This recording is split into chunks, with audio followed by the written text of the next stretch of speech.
কালকে আমাদের শীতল পান্তা, তো সেই কারণে আমি এখন রান্না করতে যাচ্ছি। আর এই যে তোমাদের সোনা পাপা এখানে শুয়ে রয়েছে। আর চলো তোমাদের সাথে একটু শেয়ার করে দিই কী রান্না করবো, তাই তো মামা? তো আজকে আমাদের শীতল পান্তা, মানে কালকে আমাদের শীতল পান্তা, আজকে রান্না করবো, চলো শেয়ার করি। তার আগে দেখো এখানে পুরো পরিষ্কার পরিচ্ছন্ন করা হয়ে গেছে, কার্তিকের জায়গাটা পরিষ্কার পরিচ্ছন্ন করে সব কিছু ধোয়া মাজা হয়ে গেছে আমাদের। আর আমি কি রান্না করব চলো তোমাদের ছোট্ট করে একটু দেখিয়ে দিই। আজকে করবো জানো ডাল, ডালের বড়া করব। মটর ডাল ভিজিয়ে রেখেছিলাম, পেস্ট করা হয়ে গেছে, এই যে পেস্ট করে রেখেছি মটর ডাল।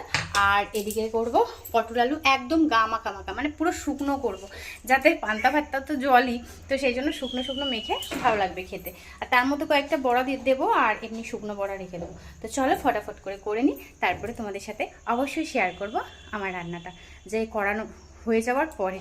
চলো, সব কিছু পরিষ্কার পরিচ্ছন্ন, এখানে আর কিচ্ছু নেই, ধোয়া মাজা কমপ্লিট হয়ে গেছে, এবার রান্না করব আর সাইড করে রেখে দেবো।